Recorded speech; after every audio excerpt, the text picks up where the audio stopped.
Hi, I'm Gregg Sessler from Cabo Restaurant, downtown Portsmouth, New Hampshire. Today I'm going to be making a pan-roasted sirloin of steak with star anise, cocoa powder, a little butternut squash, cipollini onions, and cocoa nibs. We're going to start today by seasoning our sirloin. It's a 4-ounce piece, rather aggressively with salt on all sides. And then we're going to dust it fairly aggressively again with star anise.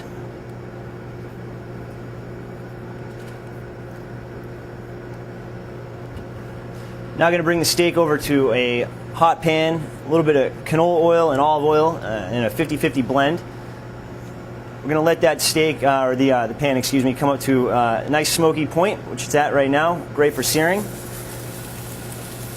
Steak's going to go in. We're going to begin to sear it on all 4 sides.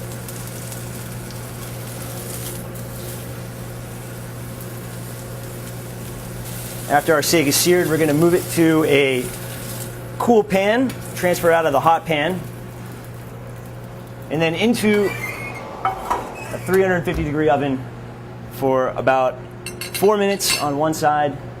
After the 4 minutes, we're going to flip it over to the other side for approximately about another 4 minutes. Moving it to the cold pan is important. It's going to allow the steak to cook much more evenly than in this very, very hot pan that's going to continue to heat up in the oven. So our steak just came out of the oven, and we're resting it now on a paper towel to absorb any of the juices that are running out of it at this point. We're going to move on to our next step, which is sautéing the accompaniment to the steak, which is a diced butternut squash and some quartered roasted cipollini onions. Again, we're going to go into a hot sauté pan with a little bit of our canola olive oil blend. We've taken some butternut squash and blanched it for about 4 minutes, and then chopped it in ice, cooled it down, dried it all off, so there's not a lot of excess water. We're going to add that into the sauté pan here. Give that a sauté first. Give that about a minute or so to kind of caramelize up a little bit on the outside. Get your heat up on about medium-high. During this process, just move it around a little bit so it's not sticking. It starts to stick, use a spatula to kind of scrape the pan a little bit. These cipollini onions were roasted in their skins, a little bit of olive oil. You can do it either in the oven, you can do it on the stovetop, either way, and just until they start to soften, just a touch. Remove from the hot pan, and we're going to bring it into on a sheet pan and put it right into the cooler to cool down. Once they've cooled, you can peel off the outside skin and leave them whole or quarter them, marinate them, whatever you want to do. In this case, we're going to sauté them with the butternut squash. A little toss. I'm going to season with a little bit of kosher salt and a little bit more star anise. And questioning the star anise, it's really spectacular with beef. It's something that you must try. It's really, there's actually a compound in the star anise that reacts with the proteins in the beef. It actually brings out the flavor of beef, and it is just a wonderful thing. I just love it, so I hope you do too. Everything's ready to come together. Our steak is rested for about 4 minutes, and our veg is sautéed. So we're going to bring everything over to the plate and get everything together. All right, we're going to the plate now. We have a bunch of different things here that are going to be going on. We're trying to build lots of different flavors and textures that are combined together to make one just beautifully cohesive dish.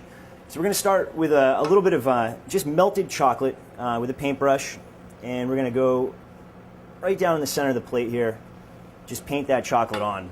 We're going to take a squash puree that we have here. All the scraps from your diced butternut squash can go into this puree. Fantastic use for any scraps versus going into the compost. So we just warm that up, and we're going to put this down on the plate here and a little drag with a spoon. We're just going to kind of show how beautifully we've cooked it and put it up on the plate. After this, we're going to begin to go to our little tray of seasoning. We have some beautiful coarse sea salt.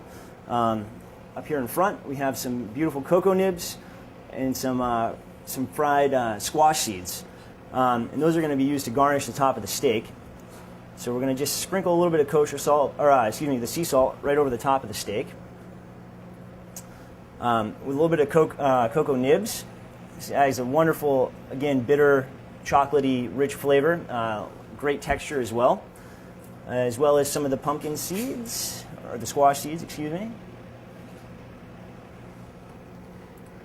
All right, and now for our roasted veg. Just over the top of the steak here. Down, let it fall in between the steak, down onto the plate. We're going to just top with a little bit of wonderful greens from local farmers market here. And to finish here, we're going to go with a little bit of cocoa powder on the top of everything. And a little drizzle of some wonderful pumpkin seed oil. And just a tiny pinch of cinnamon. And there you have it. This is our sirloin of beef here at Cava with butternut squash, chocolate, cocoa nib.